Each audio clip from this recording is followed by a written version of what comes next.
Here's the cold, hard fact. Trump's position on Saudi Arabia right now is absolutely consistent with U.S. policy and posture toward Saudi Arabia for decades under Republican administrations and Democratic administrations, going all the way back to FDR.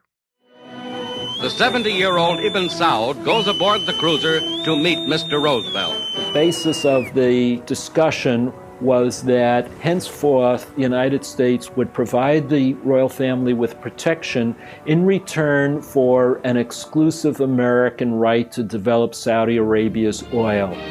Next day, the scene is Washington, after His Majesty makes a flight in the President's personal plane. The King is the first state visitor of the year, and the first chief of state ever to be met at the airport by President Eisenhower. Your Majesty, on behalf of the American people, I welcome you to this country. President Kennedy pays a courtesy call on the leader of the oil-rich country to wish him a speedy recovery.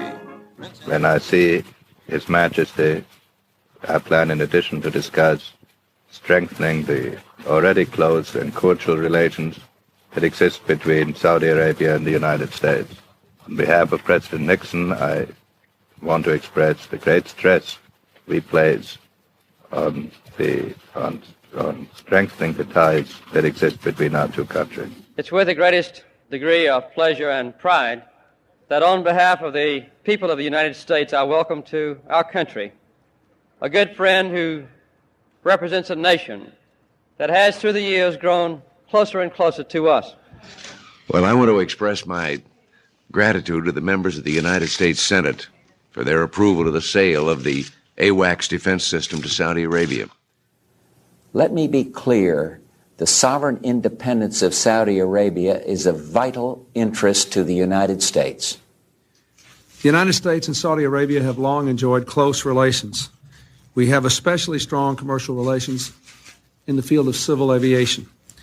With today's announcement, this proud tradition will continue well into the next century. Close economic ties complement the important political and strategic relationship that we have and that we value greatly with Saudi Arabia.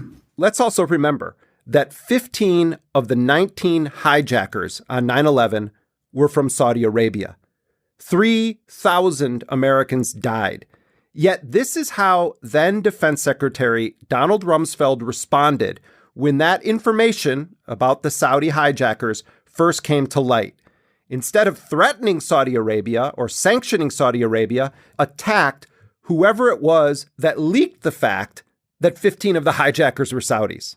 I think that something like that ending up out is kind of undoubtedly by somebody who wanted to make themselves feel important, that they knew what was going on and that therefore they would tell someone else. And no lives are lost. On the other hand, when classified information is released that could affect the lives of men and women in uniform, that could inhibit and make more difficult the task of the United States of America in tracking down terrorists, and in fact actively assist terrorists in figuring out what it is we're thinking and doing, I think it is criminal. Now, under the Bush administration, the House of Saud and the House of Bush, they were as close as could be. Bush holding his hands with Saudi officials, one of whom was actually nicknamed Bandar Bush because of how close the Saudi royals are to the Bush family. And this support, this relationship continued under Barack Obama's administration. But Obama took it even further. His White House expanded to record levels the commitments of U.S. arms sales to Saudi Arabia. The United States and Saudi Arabia have an extraordinary friendship and relationship that dates back to Franklin Roosevelt and King Faisal, and we are continuing to build that relationship during a very challenging time. The history of U.S. policy in Saudi Arabia is one based on oil. It's based on the politics of U.S. empire and militarism. It's based on massive contracts for U.S. defense corporations. It's based on military bases, on wars of aggression. It's based on the long-standing American love affair with anti-democratic despots who can be used to crush dissent. This has never been a relationship based on respect for human rights. It's never been a relationship based on peace.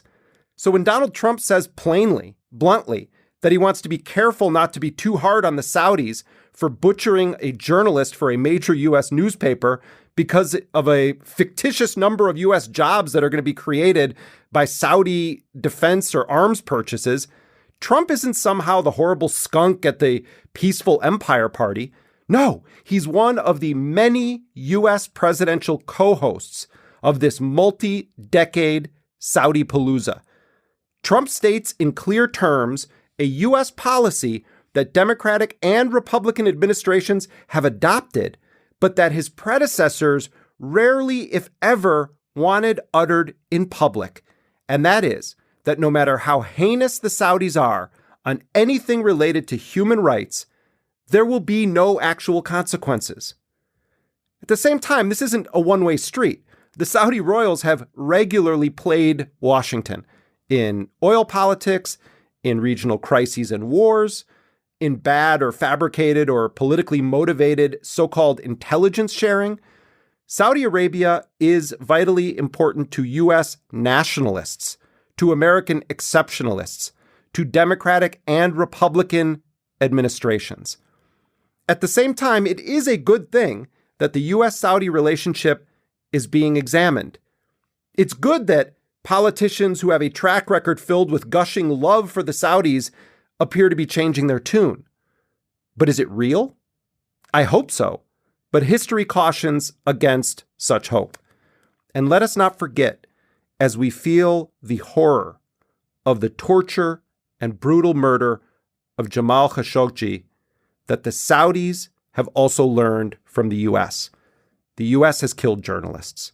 The U.S. has run global torture programs. The U.S. has used its embassies and consulates to run black operations. The U.S. has supported the imprisonment and targeting of journalists in the Middle East. That includes, by the way, President Obama, who actually intervened in Yemen to make sure that a Yemeni journalist who exposed Obama's first bombing in Yemen in December 2009 was kept in prison. That journalist's crime was revealing that U.S. missiles, cluster bombs, had killed 36 women and children in an operation directly authorized by Barack Obama. And Obama's former CIA director, John Brennan, he's now an NBC and MSNBC commentator. For decades, Brennan was one of the closest American officials to the Saudi royal family. He played a major role in forging and expanding the U.S. operations with the Saudis. He worked hand in glove with the Saudis as he expanded Obama's drone wars. John Brennan has been part of the problem. He's not some objective expert or human rights advocate. And as Brennan has been speaking on cable TV, he always somehow fails to mention his own horse in this race. Some of the very people, including Mohammed bin Nayef, who was one of John Brennan's closest friends in Saudi Arabia, were essentially overthrown by Trump's new friend, Mohammed bin Salman. You have to understand this context to get what Brennan is actually saying when he appears these days on TV. It's really going to be up to the congressional intelligence committees to demand immediate briefings from CIA and others about what we know and what MBS's role was in that. So I don't think, in fact, MBS is going to get out of this predicament. In fact, in many respects, I think the Saudi government has to decide between Mohammed bin Salman and the U.S.-Saudi relationship. And the U.S.-Saudi relationship has been fundamental to the kingdom for the past 85 years since its founding. Got them through 9/11? It did. Here is a haunting question that we should all be asking. How many other Jamal Khashoggis have there been, but they haven't made it into the news? How many dirty, murderous deeds have the Saudis and other U.S. client states committed with the full knowledge of the CIA? This is a scandal right now because we know about it and because it happened inside of a consulate. But how many murders have been covered up by the Saudis? And what did John Brennan or other officials know about those? Or others within the CIA or elite political circles? So yes, bring out the outrage. Bring out the calls for action against the Saudi royals and Mohammed bin Salman. But let us not mistake political rage at Trump or selective opposition to this president for actually caring about human rights or the crimes of the despotic regime in Saudi Arabia, or even actually wanting the Saudis to face consequences, unless those who have fawned over the Saudis for decades, who coddled them, armed them, whitewashed their crimes, used their intelligence, used their territory to wage wars, sold them countless weapons, until those people acknowledge the role that they played in propping up the autocratic Saudi regime, then these denunciations, this analysis, the threats, the calls for action, those are as meaningless as the Saudi cover story on the murder of Jamal Khashoggi. Trump is not clean in any of this. He's dirty. He is filthy. He's also a terrible, refreshing, undeniable public manifestation of what the U.S.-Saudi relationship has always been. And for a man who lies constantly in the big picture here about the relationship with Saudi Arabia, Trump is sometimes bluntly honest about it.